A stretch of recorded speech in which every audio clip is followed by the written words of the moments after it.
সিরাজগঞ্জ জেলা ছাত্রদলের সভাপতি ছিলাম, সিরাজগঞ্জ পৌর বিএনপি সভাপতি 3 বার ছিলাম, মন্ত্রী ছিল, বুঝছেন। আমি কাজীপুরের সাবেক আহ্বায়ক এবং বর্তমান জেলা বিএনপির সহসভাপতি।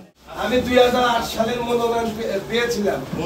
আমি আব্দুল মজিদ মিনুভাই সিনিয়র বয়স্ক মানুষ দেখে আমাকে বিএনপিতে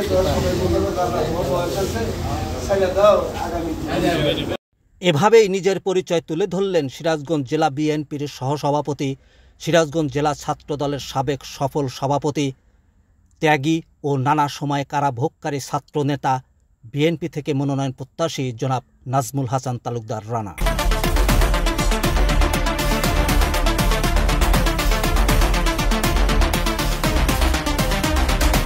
দীর্ঘদিন ধরে গাজীপুর ছিল আওয়ামী লীগের দখলে, তবে 5 আগস্ট স্বৈরাচার হাসিনা সরকারের পতনের পর এ আসন নিয়ে শুরু হয়েছে নতুন সমীকরণ।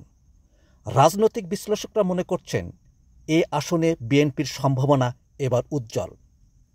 আসন্ন জাতীয় সংসদ নির্বাচনকে সামনে রেখে তাই মাঠে ব্যস্ত সময় পার করছেন বিএনপি থেকে মনোনয়ন প্রত্যাশী জনাব নাজমুল হাসান তালুকদার রানা।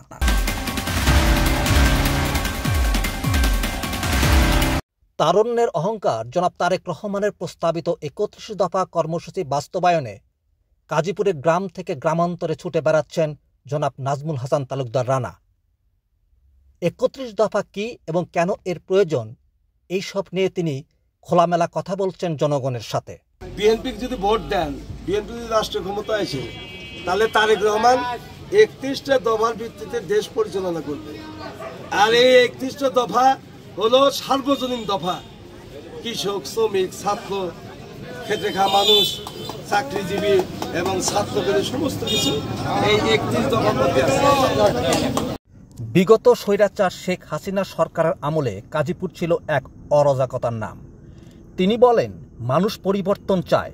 বিএনপি ক্ষমতায় এলে গণতন্ত্র ও মানুষের ভোটাধিকার ফিরে এনে তিনি গাজীপুরে একটি পরিচ্ছন্ন গাজীপুর গড়ে তোলার অঙ্গীকার ব্যক্ত করেন। গাজীপুরের এই রাজনীতির আমূল পরিবর্তন ইনশাল্লাহ আমার দ্বারা হবে, এটা আমি আল্লাহর কাছে প্রতিজ্ঞা করছি। এবং অতীতে যেরকম মানুষের বাক ব্যক্তি আত্মার স্বাধীনতা গাজীপুরে ছিল না, সেই স্বাধীনতা গাজীপুরে থাকবে এবং মানুষ সচ্ছলভাবে নির্বিঘ্নে চলাফেরা করতে পারে। চাঁদাবাজি, সন্ত্রাসী কোনো কার্যকলাপ এই গাজীপুরের মাটিতে হতে দেব না আমি যদি ইনশাআল্লাহ। গণসংযোগকালে জনাব নাজমুল হাসান তালুকদার রানা, দেশনেত্রী বেগম খালেদা জিয়া, তারুণ্যের অহংকার জনাব তারেক রহমান এবং নিজের জন্য চাইলেন দোয়া। বেগম খালেদা জিয়াকে অন্যায়ভাবে সাজা দিয়ে তাকে চিকিৎসার জন্য আবেদন করছি আমরা। সুচিকিৎসা করার জন্য হাসিনা সুযোগ দেয় নাই।